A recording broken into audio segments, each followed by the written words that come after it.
7 de la mañana, 26 minutos. Un momento con... Hoy nos acompaña el ministro del Poder Popular para la Cultura, Ernesto Villegas. Nos visita, además, muy a tono la visita del día de hoy, porque ayer hubo bastante actividad y bastantes anuncios importantes por parte del primer mandatario nacional. ¿Cómo está? Bienvenido. Muy bien, Dair, muchas gracias. Feliz de estar aquí contigo, con Pedro y con toda Venezuela. Hola, hola, Venezuela. Lo que pasa es que el ministro no pierde su estilo y dice, bueno, primero saludo y luego hago el hola, Venezuela. Así es, con mucho respeto por usted. ¿Cómo no? Recordando en confianza.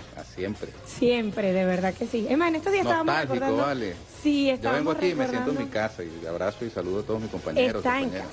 Está en casa, ministro. Ahora como ministro de la Cultura. Ayer el presidente de la República habló del plan de ofensiva cultural 2019. Aprobó recursos, dio indicaciones, dio instrucciones. ¿Qué tarea le corresponde al Ministerio del Poder Popular para la Cultura para poder orientar cada una de esas decisiones y de esas directrices que se dieron el día de ayer, para que no se pierdan, no queden solo en la teoría, sino que vayan a la práctica? Sí. Bueno, lo primero que quiero hacer es agradecer al ciudadano presidente de la República el haber dedicado todo ese tiempo, esa jornada muy productiva del día de ayer a los hombres y mujeres de la cultura y las artes. En medio de las dramáticas circunstancias que vive Venezuela, producto del bloqueo y la persecución económica, tenemos un presidente que, además de enfrentar esos desafíos materiales, concretos, abre un espacio para dedicarle tiempo, concentración y recursos a la cultura y apostarle además a la cultura como un elemento de cohesión, de emancipación del ser humano. Por supuesto que tenemos necesidades materiales que resolver. Los seres humanos las tenemos como los tienen el resto de los integrantes del reino animal, pero nos diferencia del resto de las especies del reino animal nuestras necesidades espirituales y culturales, que no las tienen ellos. Los pajaritos, las ardillitas, los perros, los gatos tienen necesidades materiales como las tenemos nosotros, por ejemplo el alimento del cuerpo, pero ellos no necesitan la poesía, la danza, la plástica, la literatura, solo lo necesitamos nosotros. Por eso es muy importante lo que ha ocurrido el día de ayer, porque ha reiterado el presidente con su aprobación de este plan ofensiva cultural el carácter profundamente humano y humanista de la revolución bolivariana, porque perfectamente podemos comprender que se requiera exigirle al Ejecutivo y al gobierno todo, al Estado, acciones en el campo de la satisfacción de las necesidades materiales de la gente. Pero eso no debe llevarnos... Decir, y disculpe que le interrumpa, hay quien pueda decir, bueno, pero ¿por qué van a hablar de la cultura? Porque un plan de ofensiva cultural y no un plan en otra área donde a lo mejor está más compleja la situación. Que los hay y son necesarios. Necesitamos el alimento del cuerpo, por decirte un ejemplo de esto. Si tenemos necesidades que satisfacer en el campo del derecho a la alimentación, tenemos que enfrentarlas, y para eso hay políticas públicas, hay entidades del gobierno y del poder popular activadas para luchar por la satisfacción de ese derecho. Pero al mismo tiempo tenemos que defender los derechos culturales como un derecho tan importante, o como una aspiración, una necesidad tan importante como las necesidades materiales de la gente, porque es lo que nos diferencia del resto de las especies del reino animal. Nosotros no podemos abandonar la cultura, no podemos permitir que se detenga, que se opaque, que se apague. Al contrario, en momentos de dificultades materiales, en el momento en que los seres humanos tenemos desafíos en el campo material, es cuando más necesitamos la fuerza espiritual que emana del ejercicio de los derechos culturales. Y debo decir algo adicional. Yo siento que en este momento de dificultades que nos han sembrado en el camino, hay una explosión creativa. Es decir, los poetas se sienten con mayores materiales para inspirarse en su creación. Los artistas plásticos sienten muchas más cosas que expresar. Los escritores sienten la necesidad de escribir. Aquí mismo, cuando llegaba, me conseguí con una persona que estaba esperando porque quería plantearme unos asuntos vinculados con la cultura. En fin, en este momento, el ser humano en Venezuela tiene una necesidad de expresión artística, de expresión cultural. Y no podemos mirar hacia otro lado. Seríamos como los neoliberales, que apenas observan la cultura como una mercancía más, y no es nuestra inclinación. Al mismo tiempo, debo decir también que el presidente ha tomado una decisión sumamente importante al anunciar públicamente la activación del motor económico cultural en el marco del programa de recuperación, crecimiento y prosperidad económica. Porque la dinámica cultural, artística, tiene asociadas unas dinámicas económicas que son muy importantes. Detrás de un cuatro, por mencionarte nuestro instrumento musical fundamental, hay toda una dinámica económica detrás. La madera, los trastes, las clavijas, las cuerdas, que tienen, digamos, asociadas procesos productivos que nosotros ahora, a partir de la creación del motor económico, tenemos que estudiar con seriedad. Yo invito a los economistas a que se vuelquen también a apoyar a los cultores, artistas y creadores en el desarrollo de este motor económico-cultural, porque tenemos que hacer digamos, la radiografía económica de cada una de las dinámicas económicas asociadas a la cultura, en todas las plataformas, la plataforma de las artes escénicas y musicales. Por ejemplo, todos los procesos productivos, industriales o artesanales que hay alrededor de la música. ¿Y cuáles o de la serían danza. esas prioridades del motor? Nos habla de este aspecto, pero ¿cuáles serían las prioridades o que se identifican inmediatamente ese motor económico-cultural que hay que atacar en principio? Bueno, yo te diría que todas son importantes, tienen la misma prioridad, porque no podemos, por supuesto, acabo de mencionar el 4, y tenemos, por ejemplo, una gran red de artesanos, luthiers, en Venezuela que fabrican instrumentos musicales. Nosotros, por ejemplo, en lugar de importar cuatros, que podríamos guitarras, perfectamente decir en China o en cualquier parte del mundo, podemos encargar que nos hagan 1 millón de cuatros rápidamente y nos traigan esos cuatros. Nosotros tenemos que pensar que aquí hay luthiers y que aquí hay muchachos, por ejemplo, en Chamba Juvenil, que pueden ser formados a través del INSES, por ejemplo, en la Misión Chamba Juvenil, con apoyo de Misión Cultura, por ejemplo, para que sean ayudantes, aprendices de lutería. Tenemos luthiers en el 23 de enero, en Lara, en Yaracuy, en el Zulia, en todas partes. Alrededor del sistema de orquestas hay también un músculo importante de lutería. Entonces nosotros podemos allí, fíjate tú, atender el derecho cultural del pueblo venezolano a tener cuatros, que es lo mínimo que debe haber en un lugar donde, por ejemplo, se enseñe música, y al mismo tiempo se pueda generar empleo y se pueda desarrollar capital humano y puedas tener además unos jóvenes dedicados a la producción y no, digamos, prisioneros del consumismo, del espejismo, de resolver fácilmente por vías no laborales algún tipo de necesidad, sino que a través del trabajo podamos brindar, digamos, oportunidades y posibilidades y capacidades de desarrollo personal y colectivo. Eso por mencionarte apenas el 4. El 4, pero también debe incluirse también la guitarra, donde hacen 4, por supuesto, guitarra, arpa, violines. Hermano, yo los invito a que un día hagan un programa, yo los llevo al 23 de enero. Allí nosotros acabamos hace unos meses de absorber como un centro de formación cultural a un grupo de compañeros que están dedicados a dar cursos de fabricación de instrumentos musicales. Ahí tú ves cuatros, mandolinas, guitarras, pero está bien, ese es un ámbito, pero hay otro, las zapatillas de nuestros bailarines, por ejemplo. El mantenimiento de los auditoriums, de las áreas para el ensayo y la práctica de disciplinas escénicas, teatro, danza. El mundo editorial, ayer lo planteaba el presidente Nicolás Maduro, nosotros tenemos una capacidad instalada en el campo de las artes gráficas que perfectamente, si articulamos todas las fuerzas del sector público, del sector privado, exploramos las potencialidades que el intercambio con países en un mundo multipolar le da al desarrollo de las disciplinas artísticas, pues perfectamente podríamos asistir a un renacimiento del auge de nuestras propias artes gráficas, de nuestra industria editorial, para que aquí volvamos a recuperar el nivel de producción de libros que llegamos a tener en tiempos de revolución bolivariana, porque debemos decir que el boom que permitió además la adquisición de bienes de capital, de conversión industrial de muchas empresas de artes gráficas se dio en tiempos de revolución bolivariana. La creación de las ferias la feria del libro, la Feria Internacional del Libro de Venezuela, que en su edición número 15 el presidente ha aprobado también los recursos para que se realice en noviembre próximo en Caracas. Lo hicimos el año pasado en el casco histórico y fue un exitazo. Más de 600.000 personas en 10 días acudieron a los espacios de la feria y este año queremos repetirlo.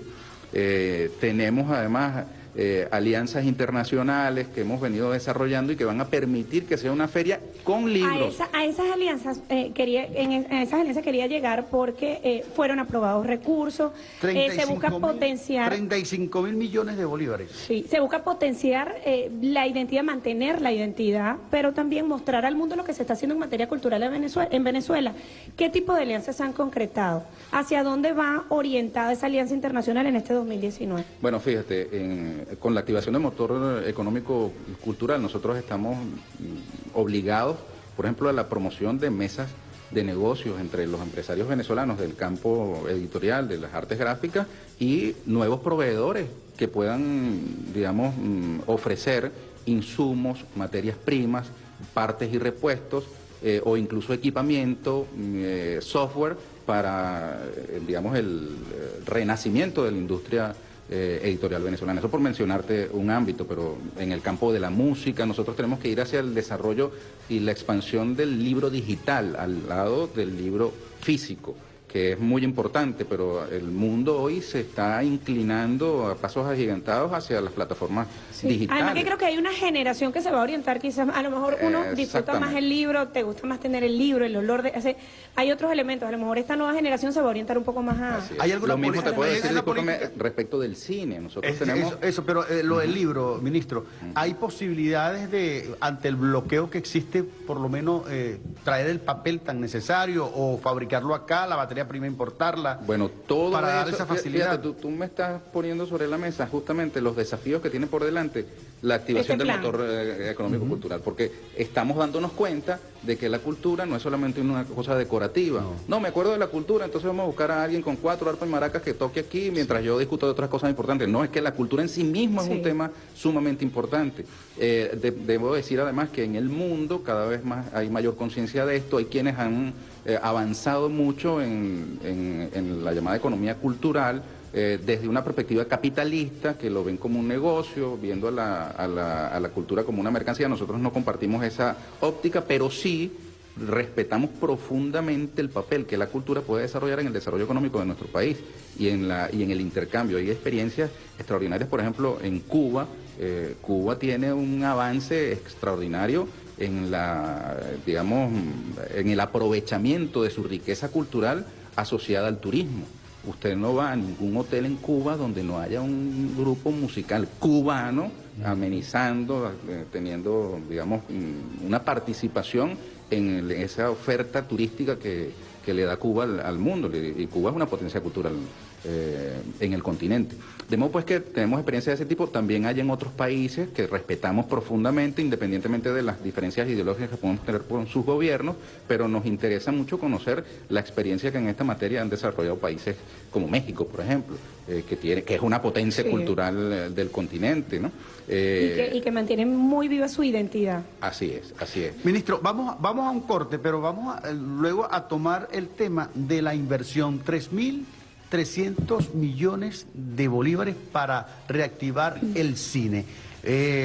Parte de la cultura, por supuesto, y que es tan importante y que lleva mucho, porque con el cine se pueden vender las grandes maravillas que ha hecho la revolución en nuestro país. Pedro, y quisiera añadir, antes del corte, que después del corte me permiten ustedes comentar algo que es muy importante y que nuestros artistas, cultores y creadores han estado anhelando desde hace mucho tiempo. Tú sabes que en el año 2014 el chavismo, con la mayoría que tenía en ese instante en la Asamblea Nacional, aprobó la Ley de Desarrollo y Protección Social de las Trabajadoras y Trabajadores Culturales.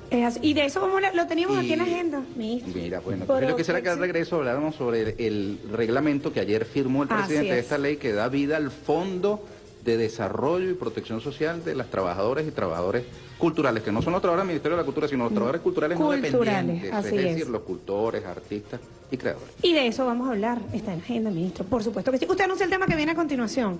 El ministro del Poder Popular para la Cultura, Ernesto Villegas, nos acompaña esta mañana en el programa Al Aire y este es el tema. Ángela Aguilar y Pepe Aguilar nos traen Tu sangre en mi cuerpo. ¡Epa! Ya venimos.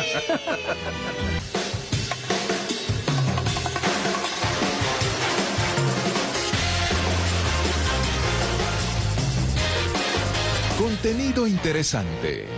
Ideas que proponen. Concepto fresco. Actitud diferente. Esto está al aire con Dair Ral y Pedro Yajure. Hola, hola, Venezuela. Saludos para quienes a esta hora de la mañana se conectan con el programa matutino que se escucha por radio y se ve por televisión. Al aire BTV, 7:45 minutos. No te quedes en casa. Mira, antes de continuar con nuestro invitado, tenemos una sección que vamos a compartir con ustedes y que además está relacionada con la Copa América 2019. Tenemos unos datitos que ofrecerles. Claro que sí, y es que desde hoy y hasta el próximo 7 de julio disfrutarán de 26 partidos que se disputan en Brasil. Los juegos de hoy lo comienza el grupo A, Brasil y Bolivia, a las 8:30 de la noche. Y mañana sábado es el primer juego de la Vinotinto contra Perú, que será a las 3 de la tarde. Vamos todos los venezolanos a apoyar a nuestra selección Vinotinto. Como siempre. Arriba nuestra Vinotinto. 7:46 de la mañana. Continuamos con el ministro del Poder Popular para la Cultura, Ernesto Villegas. Dos planteamientos quedaron pendientes en la parte anterior. Uno lo hizo Pedro, que está relacionado con los recursos aprobados para el cine. Sí, 3.300 millones aprobó el presidente constitucional de la República Bolivariana de Venezuela, Nicolás Maduro, a lo que es el relanzar todo lo que es la política del cine venezolano. Políticas estas que no tienen ningún tipo de exclusión, aun cuando hay actores que no coinciden con la revolución, pero también han participado en muchas cintas o muchas películas venezolanas. Sí, yo quiero reivindicar aquí el papel que ha tenido la revolución bolivariana con el liderazgo del comandante Chávez, ahora del presidente Nicolás Maduro Moros, en la construcción de bases sólidas para un cine nacional. La creación de la Villa del Cine ha significado el apoyo a producciones venezolanas en forma, como tú lo has dicho, muy amplia, extendida, al punto de que ha habido algunas quejas de algunas, digamos, personalidades, individuos y agrupaciones incluso que preferirían una, digamos, una postura, digamos, más sesgada, pero la Villa del Cine ha tenido, digamos, una amplitud que hay que ser muy mezquino para no reconocerla. Ahora, por supuesto, el país ha sufrido las dificultades que todos hemos conocido por causa del bloqueo y la persecución financiera, y el cine y la cultura en general no están exentos de las heridas de esa guerra. Ahora, en medio de esa guerra, con esas heridas, el presidente Nicolás Maduro Moros ha aprobado un conjunto de recursos que tú has mencionado para la realización de un encuentro y festival de nuevo cine venezolano, así lo ha denominado un grupo de jóvenes que han estado militando en la producción audiovisual, en los espacios de producción audiovisual juvenil, que a través de un joven talento venezolano, estudiante de la UNEARTE, otra obra de la Revolución Bolivariana, el joven Etzel Sierra Alta, quien ha debutado por todo lo alto. Él hizo un micro en Venezuela utilizando para ello teléfono celular. Imagínate tú las capacidades que ahora ofrece la tecnología, y ha presentado su micro en el Festival de Cannes en Francia, que es, digamos, la tapa del frasco Claro. en materia cinematográfica. Muchos cineastas viven décadas produciendo y haciendo, digamos, mérito con grandes producciones, y su aspiración es presentarlo en uno de estos festivales de renombre mundial, ¿no?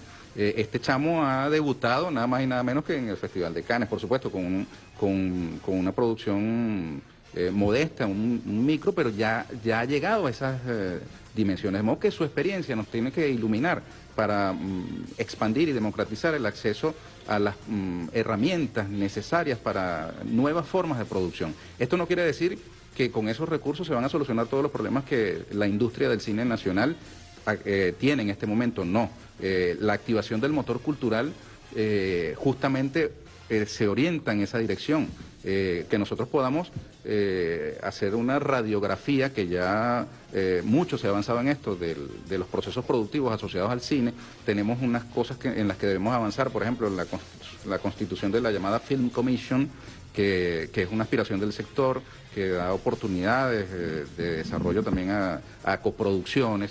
Tenemos deudas con organismos internacionales como Ibermedia, que todavía, digamos, no hemos saldado, y que una vez que logremos hacerlo, podemos reactivar una serie de producciones que esperan por financiamiento y demás, que suponen coproducción con otros mercados. Pero mientras nosotros atendemos, digamos, esas dificultades que hay en el gremio del cine formalmente establecido desde hace décadas, que no hemos olvidado y que las tenemos entre los asuntos priorizados, también tenemos que desarrollar estas potencialidades. Por eso estamos convocando para el mes de septiembre, septiembre-octubre, a los nuevos creadores, a los que han buscado vías alternas de producción, modos alternativos de producción en estas circunstancias, para discutir sobre las posibilidades del cine venezolano, para aprovechar las oportunidades que la tecnología y el poder popular organizado, la activación de los poderes creadores del pueblo, le da al cine, que no se va a detener porque haya bloqueo y persecución financiera, todo lo contrario, así como el resto de las disciplinas culturales, en el campo del cine la inclinación a la creación se ve desafiada y motivada en la medida en que haya más dificultades. Fíjese, por acá hay algunos planteamientos. Por cierto, discúlpame, perdóname, me encadeno. Yo quiero reconocer aquí a Wilmer Pérez, un compañero que parte además de la familia venezolana de televisión, que ha sido, beneficiado, digamos así, con el aplauso de la crítica en el preestreno de su documental sobre Haití, El lado desconocido. Wilmer ha hecho un extraordinario trabajo, se fue varios meses en motocicleta por Haití y ha traído una extraordinaria producción que ha sido apoyada por la Villa del Cine. Pronto estaremos convocando públicamente a proyecciones. Para la proyección. Así es, pero quería hacerle ese reconocimiento a Wilmer, que de verdad es una joven promesa de la producción audiovisual del cine venezolano. Que lo merece. Mire, por acá tengo Carlos Apurua está preparando un documental que se llama La Batalla de los Puentes, sobre lo ocurrido el 23 de febrero allí en la frontera con Colombia, que no te imaginas cómo va quedando. Eso está quedando, mi amor. Mire, por acá voy a leer estos mensajes. Mira, tú sabes que es complicado entrevistar, conversar con el ministro de Cultura, que fue ministro de Comunicación, presentador, locutor, bueno, de todo un poco. Sí, es complicado. Pero mira, por acá ahí nos escribe Carlos Sánchez.